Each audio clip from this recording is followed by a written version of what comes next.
Sama-sama sakaratul maut. Rasulullah SAW sakaratul maut gak?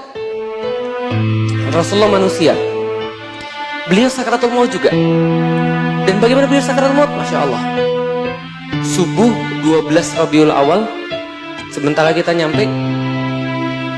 Rasulullah itu sudah sakit beberapa hari, pingsan-pingsan beberapa kali. Ketika pingsan, kemudian bangun, pertanyaan beliau, ini sudah masuk waktu sholat. Sudah ya Rasulullah. Perintahkan Bilal untuk azan, perintahkan Abu Bakar jadi imam manusia. Pingsan lagi, kemudian sadar lagi, nanyanya apa? Sudah masuk waktu sholat. Sudah ya Rasulullah. Perintahkan Bilal untuk azan, perintahkan Abu Bakar jadi imam sholat. Aisyah datang, ya Rasulullah, Abu Bakar ini adalah orang yang sangat halus sekali menahatinya. Jangan suruh dia.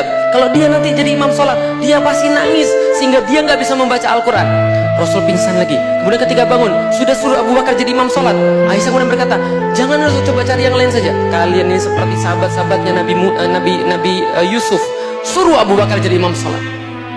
Jadi imam sholat, kemudian subuhnya itu Rabiul Awal, para sahabat-sahabat sholat bersama Abu Bakar. Rasulullah mengintip dari balik kemudian tirai. Setelah kemudian beliau bisa mengumpulkan kekuatan untuk berdiri dan bergerak. Andaikan ini adalah kemudian mihrab, taruhlah di sini ada Abu Bakar, rumahnya Rasul di situ, dekat sekali. Dari situ diungkapkan kemudian tirainya. Rasul melihat para sahabat tertawa. Kemudian para sahabat kemudian melihat Rasulullah SAW. Kemudian para sahabat kemudian melihat Rasul, kemudian merasa senang. Hampir sholat mereka kemudian terganggu dengan itu. Abu Bakar mundur, mempersilahkan Rasul jadi imam, kemudian Rasul kata tidak maju. Setelah itulah datang sakaratul maut. Aisyah berkata, Rasulullah SAW meninggal pada waktu giliranku di rumahku, di pangkuanku. Dipangku oleh kemudian Aisyah, kemudian beliau kemudian keringetan semuanya, minta air, kesini dan air. Ini panduan ya, siapa tahu nanti ada yang mau jadi jenazah ya, Masya Allah. Minta air, diambil air itu kemudian di tangan Rasul, diusapkan kepalanya oleh Aisyah. Aisyah kemudian mengusapkan kepalanya, kemudian Rasulullah agak segar, kemudian setelah diusapkan pada kepalanya Rasulullah SAW, kemudian datanglah kemudian Fatimah. Kemudian Fatimah berkata begini, wahai ayahku, kok kamu ini kelihatan susah banget, ini ada apa? Rasul berkata, ini racunnya sudah mulai masuk dalam badan saya, karena beliau meninggal itu diracun oleh Yahudi. Racunnya sudah bekerja dalam badan saya, sakit sekali. Kemudian Fatimah kemudian berkata, ya Rasulullah, ya wahai ayahku, engkau susah sekali. Dipanggil sini Fatimah, jangan nangis. Rasul pernah membisarkan sesuatu pada Fatimah. Fatimah tambah nangis menjadi-jadi. Lah kenapa? Yang dibisarkan oleh Rasulullah SAW, wahai Fatimah, tenang. Setelah ini bapakmu tidak akan lagi sengsara. Setelah ini bapakmu tidak akan merasa sakit. Fatimah nangis menjadi-jadi. Kenapa? Karena hidup Rasulullah SAW tidak pernah tidak sengsara, tidak pernah tidak sengsara. Maka Fatimah mendengar, andaikan bapaknya bilang hidup ini tidak akan lagi sengsara setelah ini, berarti sudah selesai hidupnya Rasulullah. Fatimah menangis menjadi-jadi. Pasal sini, saya bisikkan lagi. Ketika dibisikkan, Fatimah tertawa. Lalu kemudian Aisyah bertanya, apa yang dibisikkan oleh bapakmu? Maka kemudian Fatimah menjawab, bapakku berkata, dalam bisikan yang kedua, Fatimah, sudah tidak apa-apa. Setelah ini engkau adalah keluarga saya yang pertama menyusul saya pada surganya Allah. Fatimah ketawa. Lah kenapa? Aku cepat bersatu dengan Rasulullah bapakku. 6 bulan setelah Rasul meninggal, Fatimah meninggal. Sebagaimana sabda Rasulullah SAW. Kemudian setelah kemudian mengatakan seperti itu, kemudian berada di pangkuannya kemudian Aisyah. Kemudian Aisyah kemudian mengambil tangan Rasulullah SAW, menaruh pada dadanya, kemudian berkata, ya Rob, hilangkan sakit pada suamiku ini. Ya Rob, hilangkan sakit pada Rasulullah. Kemudian Rasul kemudian mengesampingkan tangannya Aisyah, kemudian mengangkat tangannya ke atas, ila rafiqil a'la. Ya Allah, kami minta kepada tempat yang tertinggi, ya Allah, kepada kekasihmu yang paling tinggi, ya Allah, kami minta tempat yang tertinggi. Maka kemudian pada saat itu kemudian tangannya turun, wafat, sakaratul maut. Rasulullah SAW juga mengalami itu.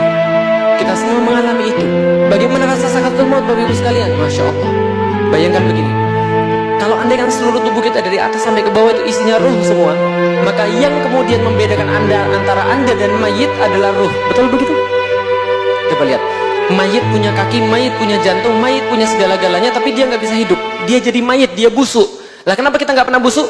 Karena kita ini adalah masih punya ruh yang membuat kita tetap berjalan. Bisa difahami teman-teman sekalian. Coba bayangkan, pernah keiris tangan? Pernah keiris tangan? Tangan keiris, jatuh dagingnya, itu busuk atau tumbuh lagi? Busuk. Kenapa bisa busuk? Karena rohnya hilang. Bayangkan, kalau hilangnya roh itu, hilang roh segitu aja, jatuh kemudian jadi busuk, itu sakitnya kayak tadi. Bayangkan kalau roh itu hilang dari bawah sampai ke atas. Coba bayangkan, apa yang duluan? Kaki. Lalu sampai ke paha, sampai ke tenggorokan. Ada ayatnya, ada. Kalla idza balaghatit taraqiya wa qila man raqa. Coba bayangkan baik-baik, ketika nafas itu sampai tenggorokan, lalu berkata manusia pada hari itu, siapa yang bisa menyembuhkan saya? Gak bisa. Wa dhanna annahul firaq. Dan dia tahu pada hari itu dia sudah akan kembali pada Allah, membawa amal-amal apapun yang dikumpulkan. Semua amal-amal itu kemudian terasa sudah di sini tenggorokan itu. Tadi sampai di sini selesai. Berita bagusnya saya kasih tahu Anda, dalam satu hadis Rasul sampaikan, bagi orang-orang yang mukmin maka disiapkan baginya malaikat-malaikat. Makanya kalau ada orang sakaratul maut lagi melihat begini, melihat ke atas gitu kan ya, pandangannya kosong, jangan diganggu. Nah kenapa? Dia lagi melihat sesuatu yang Allah janjikan pada dia, apapun itu. Bagi orang-orang yang beriman, dia melihat apa? Dalam satu hadis dikatakan, malaikat-malaikat turun kepada dia dalam bentuk wajah yang bercahaya, dibariskan sejauh mata memandang. Maka Rasulullah ketika sebelum meninggal melihatnya ke arah satu ujung, kata Aisyah, melihatnya jauh sekali. Karena bagi orang-orang beriman itu disiapkan malaikat-malaikat turun sampai ujung mata memandang. Mereka membawa kain kafan, mereka membawa hanut, mereka membawa apa namanya, sebuah parfum dari surga, masya Allah. Jadi yang nggak tutup aurat sekarang itu rugi. Lah kenapa? Nanti Anda setelah mati, roh Anda keluar, roh Anda itu akan dipakaikan lagi pakaian dari kafan dari surga, bawa minyak wangi, kemudian berkata, ayo sini, sudah.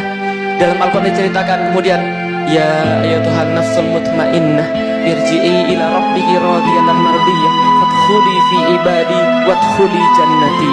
Malaikat-malaikat turun dan berkata, ayo sini, jangan takut, sudah kami yang ambil semua, kami yang nanti ambil surganya Allah. Dibawa langsung ke surganya Allah, ditampakkan kemudian kamar-kamarnya di situ. Mereka senang sekali. Lalu Allah memberitakan, sudah, kembalikan ke dalam kuburnya, suruh dia dulu sampai yaumil kiamah. Dan di dalam kuburnya itu tiap pagi, tiap petang dia dituju dengan surganya Allah. Masya Allah. Bagaimana saat yang maksiat? Bagaimana saat tukang bohong? Bagaimana saat orang-orang yang kemudian menzalimi manusia, tidak sayang pada mereka, yang memfitnah manusia, yang menuduh manusia, yang menyulitkan manusia? Gimana mereka ya Allah? Bagaimana mereka Ustaz? Rasul berkata, ada pun orang yang kayak begitu dibariskan malaikat-malaikat bermuka kasar, hitam.